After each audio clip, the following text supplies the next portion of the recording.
Okay, so we are recording and live, and I will just do a quick intro. Welcome, everyone. We have about 40 or so members and people are still joining us. My name is Brandon Kyle. I am the Director of Alumni and Family Engagement.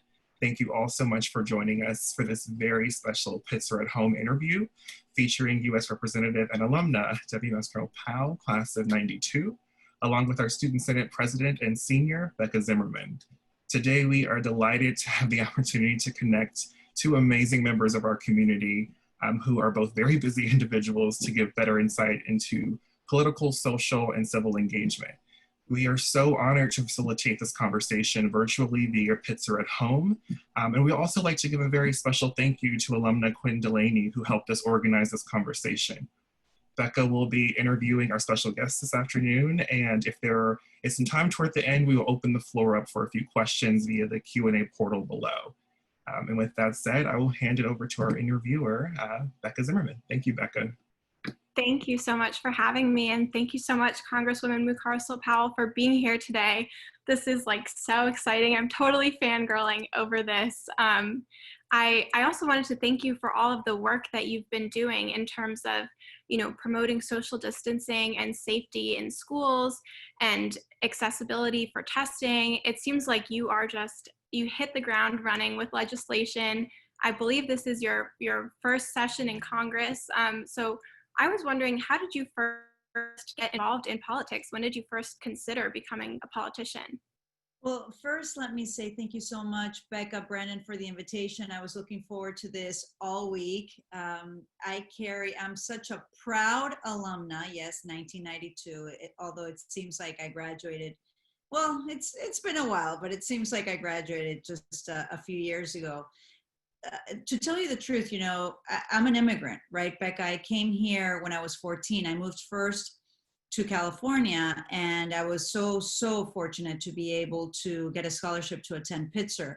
I dedicated most of my career here in this district, which extends from some northern parts of Miami all the way to the Florida Keys. It's a huge district, but I dedicated my entire career, more than 20 years, working in either nonprofits that worked to protect our environment, but most of it on education and healthcare. So I eventually became the associate dean here at the medical school at FIU. And I never thought, even though I had studied political science at Pitzer and then got a degree in international political economy, I just never thought that I was going to run for office, especially because I was an immigrant. So I dedicated my entire career to service, to fighting for social justice issues, volunteering in different campaigns. And there was a group of women that actually came to me and said, you need to run, because I was always very much involved. And as a Pitzer alumna, I'm sure you understand how it is. Like, if you go to Pitzer, you become very engaged in all these issues. And when they came to me, I thought that they were crazy. How could a woman like me, I was married, I had kids, I had a career, all of a sudden change everything to run for office? And then I realized that most women react that way. And they told me that most women think that they're not ready, that they don't have the experience. And when they started talking to me about all the elected officials that had turned their back on our community, on our country, I realized I had the experience. I had been working on these issues my entire life. And so I did it. And because of so many people, alumna like Quinn, thank you so much, Quinn, for always being behind me. The Pitzer community really got behind me, and that makes a difference when you run for the first time. So I was elected for the first time in 2018. Well, congratulations on that and everything you've done since. It seems that you've been able to make such an impact through so many different venues, whether it's in politics or nonprofit work. I was wondering how your Pitzer experience, I guess, shaped the things that you were passionate about and the approach that you take to engaging with the community. When I first came to Pitzer, Becca, I thought, I had only been in the United States a few years, and I thought I had to keep working to help me, my family, and that's all I knew. So I wanted to study business. And I'm never going to forget meeting with my counselor, Tom Milgen. He was the dean of faculty. I was very fortunate to have him. We actually just exchanged emails recently. And he said to me, Debbie, you're at Pitzer now. Well, you need to start exploring. Why don't you take an art class? Or why don't you, go to Scripps College and take a language class? And I was thinking, no, I have 4 years. I want to study business so I can keep working. But because he encouraged me to really explore, which is exactly what we do at Pitzer, and what I think students in liberal arts college have they have the opportunity to do it. I took history of politics. I started getting really interested in social justice issues. And then I remember you're too young. You probably weren't even born yet, Becca, but the Rodney King riots. And at Pitzer, we organized. And that was my first march when I was at Pitzer College, when we organized to march for justice for Rodney King. Because, those officers ultimately were acquitted, even though there was video showing that they had brutally beaten him. And it's interesting because I now sit on the Judiciary Committee, and we had a hearing in July so that we could mark up and pass the George Floyd Justice and Policing Act. And I remember how 19 years ago, we were marching for racial justice. And 19 years later, we're still doing the same thing. And how we may think that some things have gotten better, but we're still in a place where we have to change this underlying bias that we see in our systems, not just in our police systems, but in other areas in our society, where there's that underlying bias against people of color. So Pitzer has been an integral part of my formation and my beliefs and the way that I have engaged in my fight against, against inequalities in our systems, and making sure that we form a more just and equal society for everyone. That sounds like a very Pitzer approach.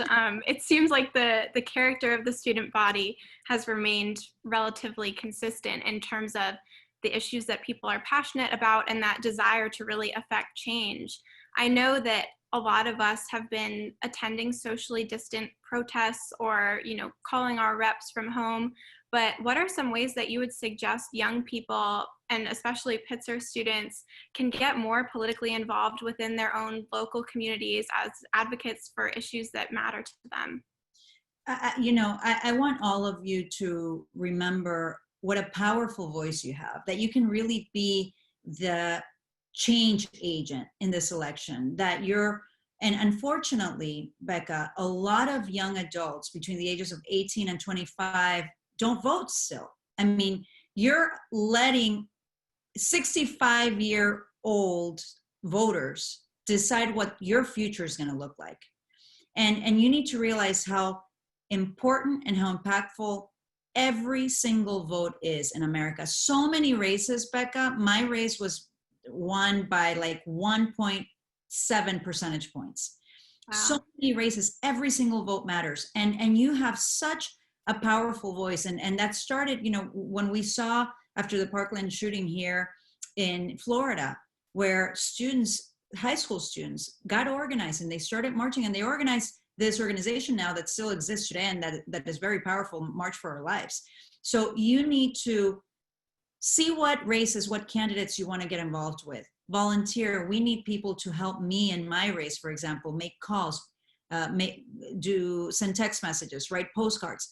But also right now, as we're still mourning the loss of such an incredible, brilliant legal scholar, Ruth Bader Ginsburg, who has, I don't think we still even realize how much of an impact she had for equality, for gender equality in this country.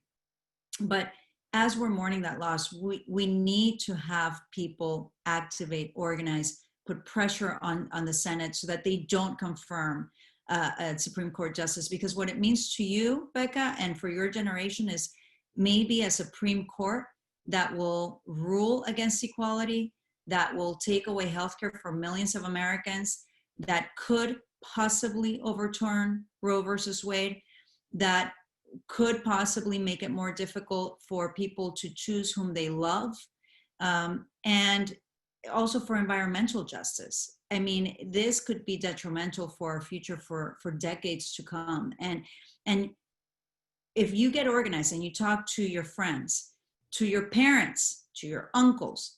Get other people engaged, educate them, get them excited about this. We listen to you. I don't think, your generation work, I'm constantly listening.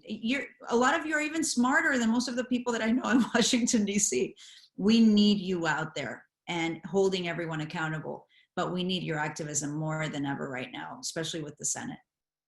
Yeah, it's so important. And especially in talking about issues like climate and gun violence, where youth are leading the charge. And I also know you've been very active in both of those areas. I was wondering, what other pressing issues or what specific issues do you think are the most important things that we should be focusing on in this election and the next 5, 10, 20 years?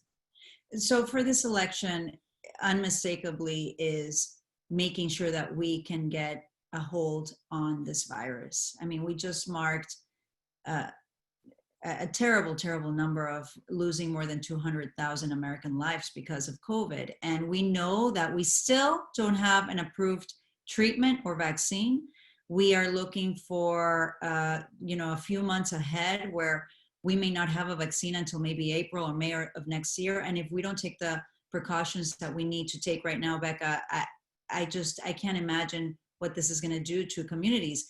And, as a Latina, and I represent an area where we have more than 70% of the people that live in my district are Hispanic, the Latino community has been disproportionately affected by this virus. For children, do you know that Hispanic kids are dying at a much faster rate from COVID than any other group? And we actually, because of underlying conditions in communities of color, we end up in the hospital and have higher mortality rates overall than any other groups. And so we have to contain the virus, and we need to at the same time make sure that we provide the economic relief that our families are waiting for. I can tell you of so many seniors that are worried that they don't know how they're going to get their next meal. Parents that they've lost their job, they're losing their health care, they don't know how they're going to get medicine for their kids. We have to act. We have to contain the virus, have a plan, have a strategy, provide relief for these families that are still going to be looking for a job for months to come. The stock market doesn't reflect the economy. We know that. So that's going to be critical right now in this election, but also climate change. We have fires in California, in Oregon, in Washington State. We have stronger and stronger storms coming through the coastal community here in Florida or in the Panhandle. We can't keep waiting. And I am the vice chair of the Water Subcommittee under the Transportation and Infrastructure Committee in Washington. And we've taken a lot of action in that committee to lower our carbon footprint, to invest in resilient infrastructures, to take action on climate change. We passed a bill to get us back on the Paris Climate Accord, and the Senate has done nothing.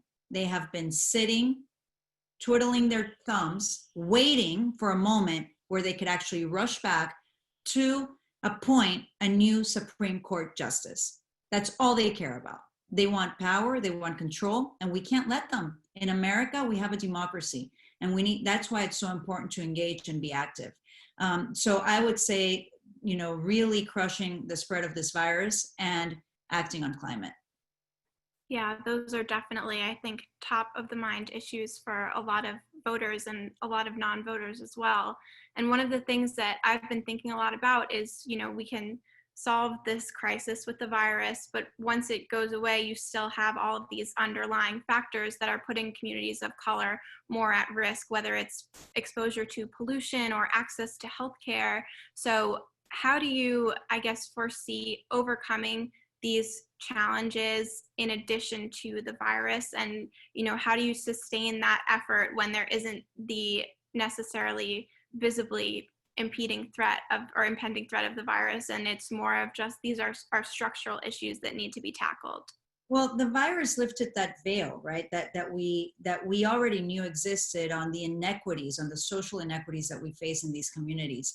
And in my area, I represent a district that is a working class district. They're really hard working class families, and their health, for example, is connected to all these other systemic problems that we have, which is gun violence, which is an issue that have continued to fight for, not just because it's personal to me, but it's also personal here in the district that I represent.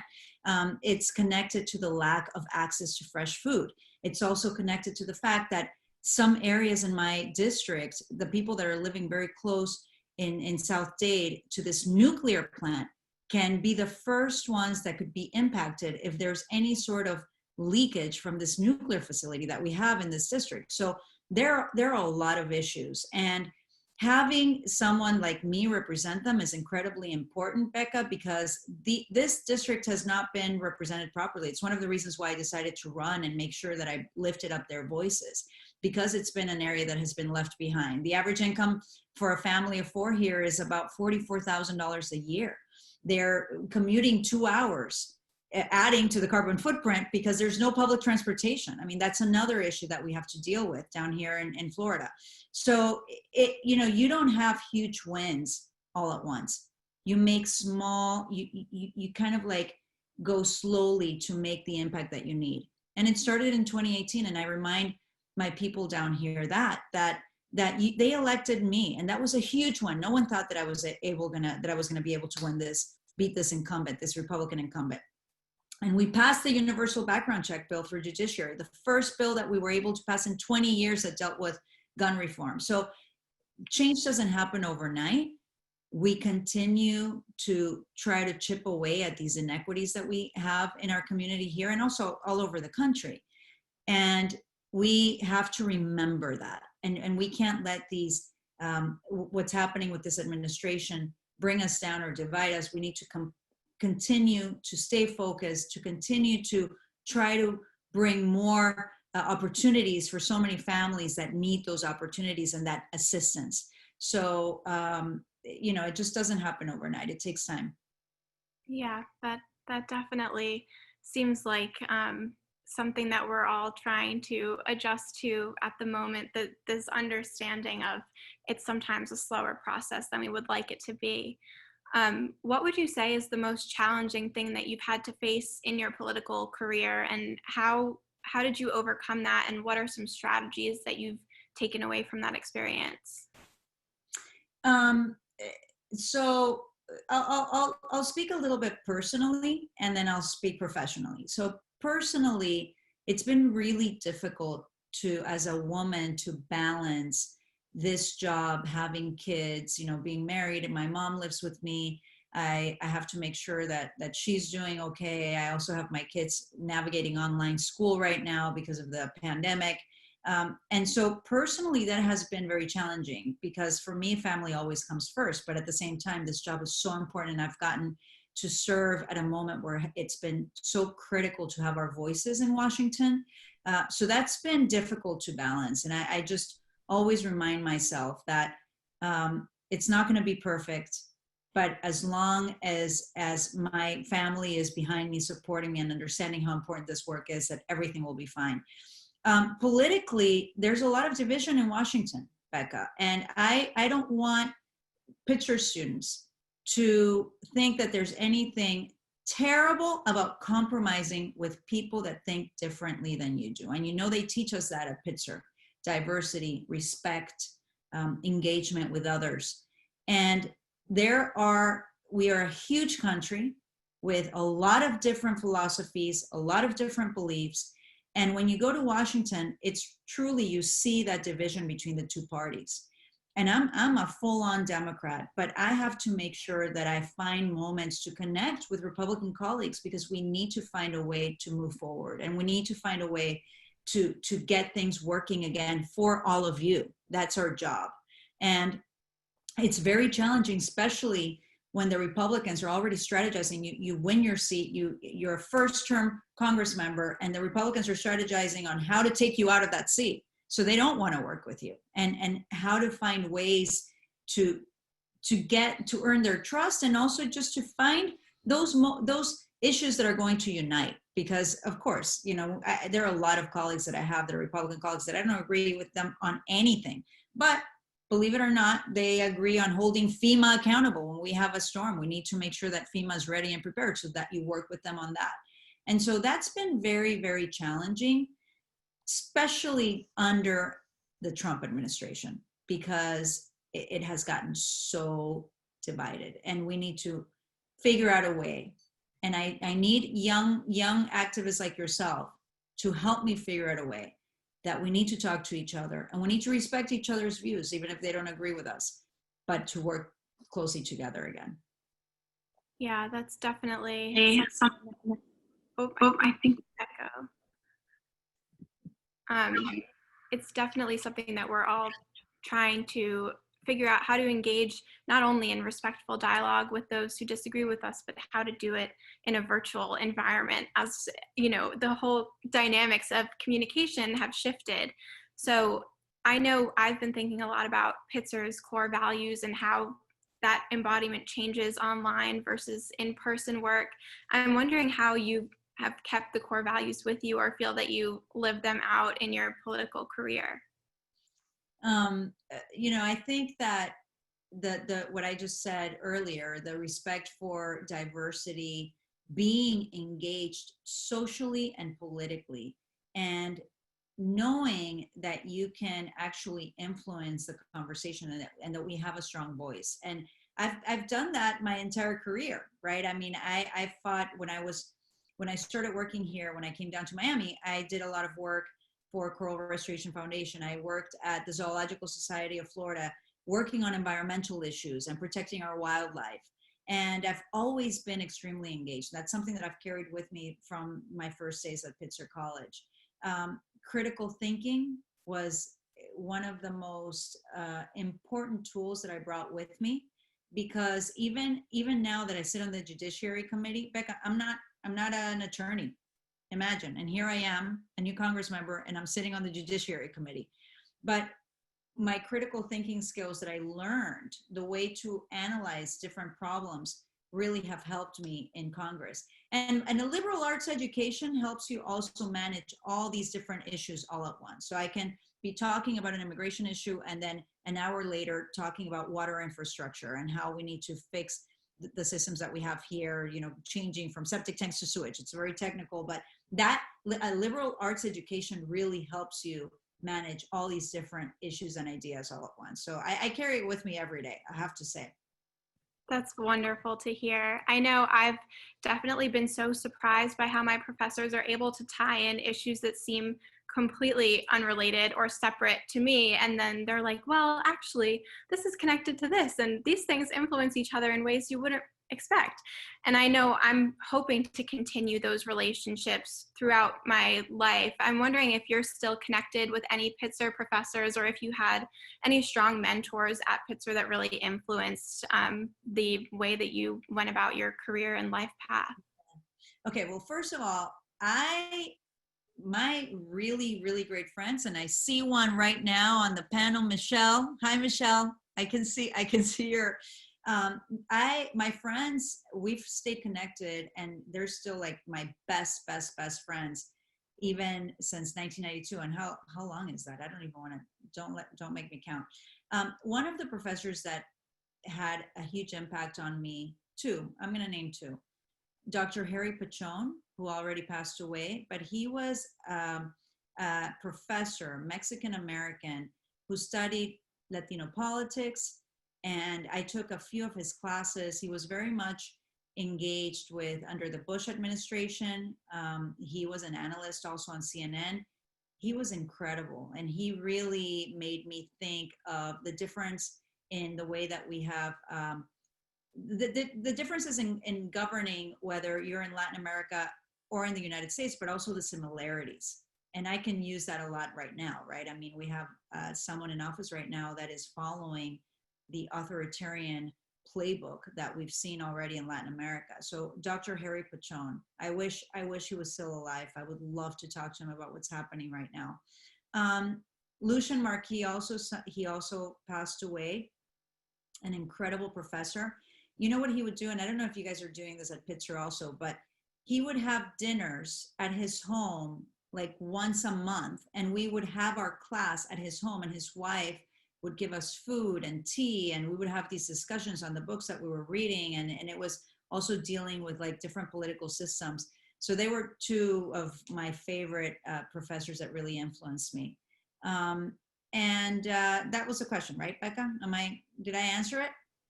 Yes, you answered it very well. And that's wonderful that you're still in touch with other Pitzer alum. It's great. So I have one final question for you, and then we'll open it up for Q&A. So if anyone in the audience wants to submit a question, make sure you do so in the Q&A option.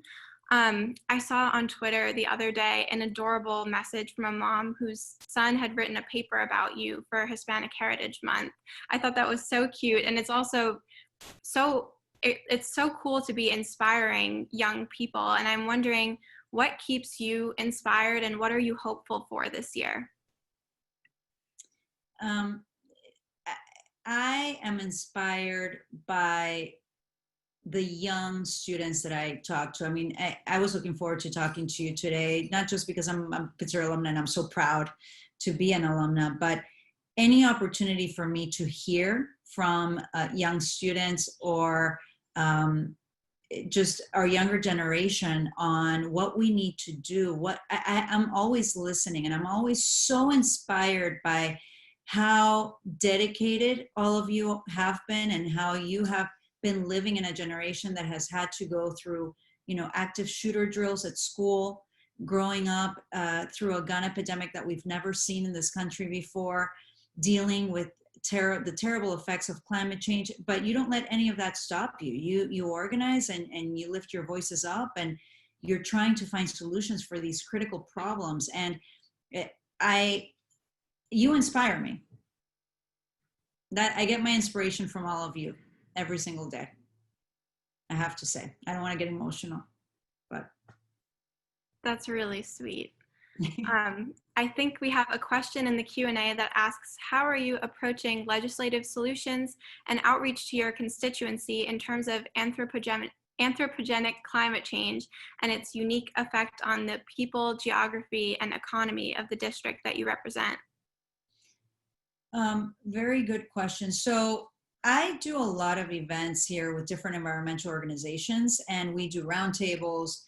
I make sure that we have, for example, I did a Now This video recently just to show how the effects of climate change is affecting the commercial fishermen here in the Florida Keys, because my district includes the Florida Keys. So I'm constantly trying to find ways to communicate with them and bring light to these issues. A lot of people think of just this large issue of the oceans warming, but how is that affecting commercial fishermen down in the Keys?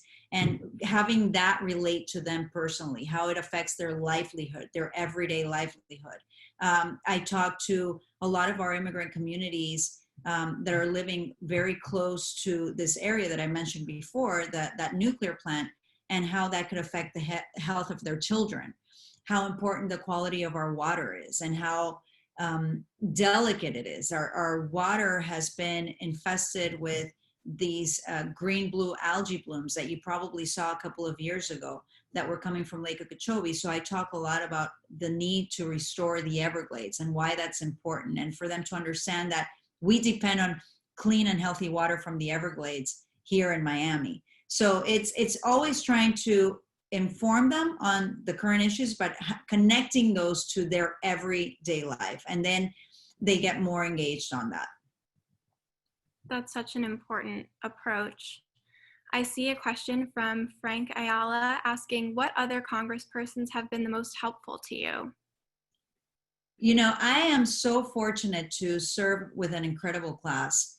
The new freshman class, we've become very good friends, and it reminded me a little bit of starting Pitzer, because we all come from different places, but we share the same values. And I've become excellent friends with the younger members, with the younger class that came in, like Cindy Axney from Iowa, Abby Finkenauer from Iowa, Lori Tran from Massachusetts. But the older members that have been helpful, one of them that I respect and admire, Hakeem Jeffries, he's actually the chair of the Democratic Caucus.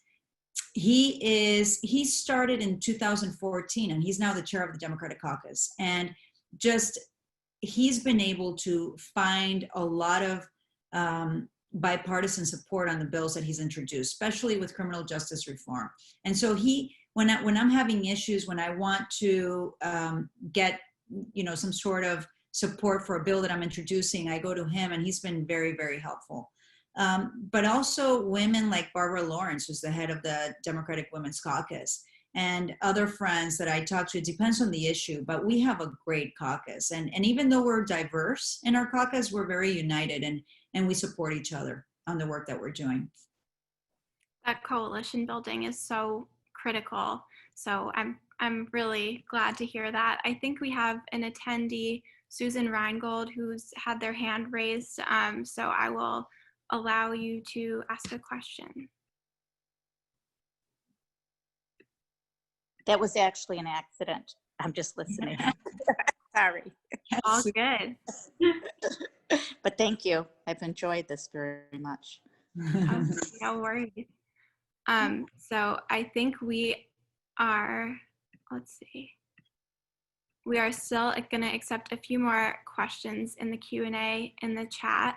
One more question that I have is, as a leader trying to figure out the best way to get people excited about causes that I'm passionate about, and also the best way to get people's ideas and support their causes, what are some pieces of advice that you have for developing leadership, developing coalitions, and bringing in people who might not necessarily feel like politics has a place for them?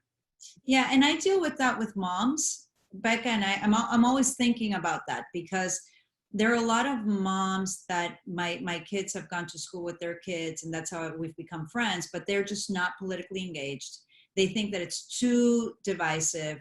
It's not. So what I do is I tell them how the policies that we're making, or the laws that we're passing, whether it's local here at the state, in the state of Florida, or at the federal level, how it would affect their kids, right? So immediately they start paying attention, because as a mom or as a dad, you put you protect your children, you want the best for their children. And when they understand that, funding for public schools is going to be significantly cut if they support a certain candidate, or if they're not paying attention, or if they don't lift their voice and say, no, we need more funding to raise salaries for teachers.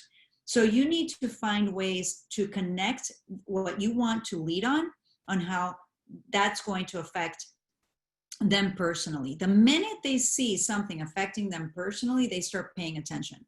I mean, look at what's happening with this pandemic. We just lost 200,000 lives. We need to think about that for just one moment. And how many people still are out there not wearing masks, thinking that this is just like the flu, because it hasn't touched them. It hasn't touched their family. The minute it touches their family, they all of a sudden realize that it's an important issue, and they need to pay attention. And then they understand that the lack of leadership that we have at the White House right now, that we need someone that can lead through this crisis. So it's finding the issue that you're trying to advocate for, and figuring out a way to connect it with them individually at that moment. For me in education, I talk to mothers and fathers about those laws. For you, if it's climate change, you need to bring them to areas for them to see the impact. So it depends on the issue, but you can do it. I can see that you can do it. You're like already organizing over there. Thank you. That's really helpful advice. I think we are just going to have time for one more question. If you could speak to your 18-year-old Pitzer student self, what advice would you give her? Okay, I'll give you the politically correct answer. I'm not going to, go down the Pitzer route on what happens when you're a freshman in college at Pitzer College and you start in the dorms. How are the dorms doing, Becca? Before I answer that, how's Mead, Holden? Dorms are beautiful, and I miss them so much. I wish we could be on campus this semester, but Mead is still filled with student art. It's beautiful. There's plants everywhere. I mean, I miss it so much. That's where I lived. The 4 years that I was at Pitzer, I was always in Mead. I would tell myself to be more confident, to believe that really that my voice matters. And and to know that I was in an environment that I would get the support that I needed to do anything that I wanted to do. When you're 18, you're still trying to figure out what you want to do, what you want to pursue. And I would tell my 18-year-old self what my advisor said to me, Tom Milgen: go and explore, take your time, travel, do a semester abroad, take classes that you thought you were never going to take, talk to people that you thought you would never talk to, be open-minded, and believe in yourself. That's really wonderful advice. I'm going to see if we can squeeze in maybe one more question super quick, because I see a question from Claire Wengrod, who was so kind to me when I was in DC and was on Student Senate with me a couple of years ago. So Claire asks, what is the legislative accomplishment that you are most proud of in your first term? Oh my God, Claire, I feel like every time I'm able to get something accomplished, I'm so excited, and that was my proudest accomplishment. But I always go back.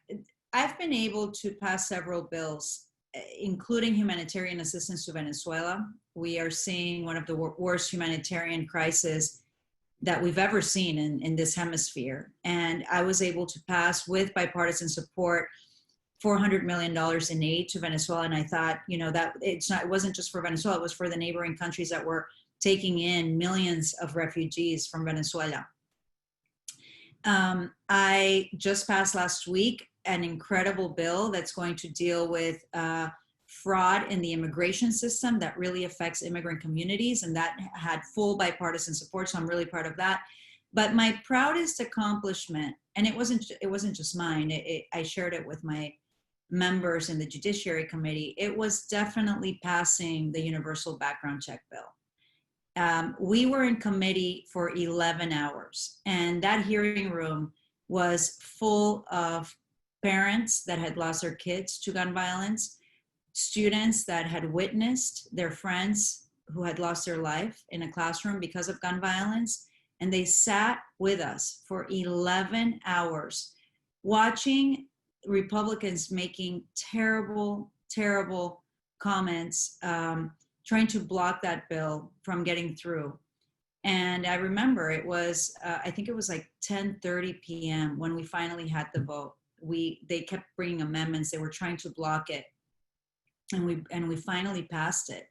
And all of us were in tears. And understanding how important my one vote at that moment was. And I realized how important it is to have all these seats, and how we all came together at that moment to make something happen that hadn't been done in 20 years.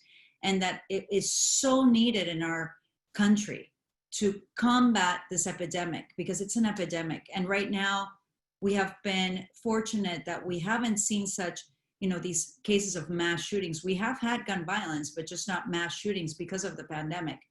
But if we don't act, we will continue to see these events. And we passed it through the House. Again, the gallery was full. And because it's so personal to me, it was definitely a moment that I'm never going to forget. That's really beautiful, and I think the perfect note to end this on. Thank you so much for joining us virtually. This was such a treat, and it's so inspiring to hear about your work and hear from you. I really look forward to hearing what you do next. So thank you so much for being here today. Thank you so much, Becca, and you're going to have to come and visit in Washington, okay? I definitely will, yes. Okay. Thank you so much, everyone. Thank you.